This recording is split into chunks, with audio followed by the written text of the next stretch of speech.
તો અરવલ્લીના લીમગામ દારૂકાંડમાં નવો વળાંક સામે આવ્યો છે। આરોપી પોલીસકર્મી મહેશ ગઢવીએ અરવલ્લી પોલીસ પર લગાવ્યા છે ગંભીર આરોપો।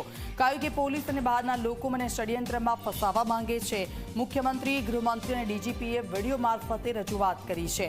તો દારૂકાંડની સમગ્ર તપાસ આઈપીએસ નિર્લિપ્ત રાયને સોંપવા માટેની પણ વિનંતી કરવામાં આવી છે। કહ્યું કે નિર્લિપ્ત રાયને તપાસ સોંપાશે તો સમગ્ર સત્ય બહાર આવશે।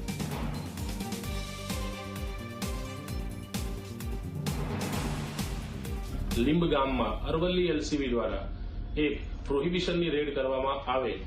આ રેડ દરમિયાન એફઆઈઆરમાં અમારું મહેશ ગઢવીનું સંડોવણી એફઆઈઆરમાં નામ ખોલેલ, પરંતુ આ નામ ગેરકાયદેસર રીતે પોલીસના અમુક માણસો તથા ખાનગી માણસોએ મળીને આ કાવતરું રચેલ છે।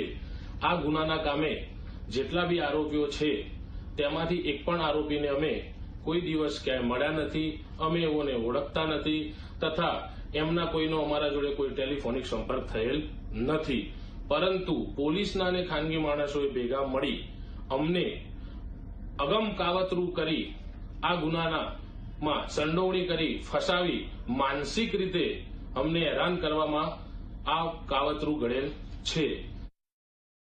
ગુજરાતના મુખ્યમંત્રી ભૂપેન્દ્ર પટેલ સાહેબ તથા ગૃહમંત્રી હર્ષ સંઘવી સાહેબને તથા ડીજીપી સાહેબને આ સંદેશા મારફતે કહેવાનું થાય કે આ ગુનાની સચોટ તપાસ કરાવતા ગુજરાતના સ્ટેટ મોનિટરિંગ સેલના એસપી સાહેબ શ્રી નિલિપ્ત રાય સાહેબને સોંપવામાં આવે તો આ ગુનામાં કેટલી સચ્ચાઈ છે, અમારું ક્યાં એમાં ઇન્વોલ્વમેન્ટ છે તથા આ ગુનામાં કોને કોને મને સંડોવા તથા અન્ય આરોપીઓને સંડોવણી કરવા માટે કેટલા પોલીસના માણસો તથા કેટલા ખાનગી માણસો ઇન્વોલ્વ છે એ સાબિત થઈ જશે।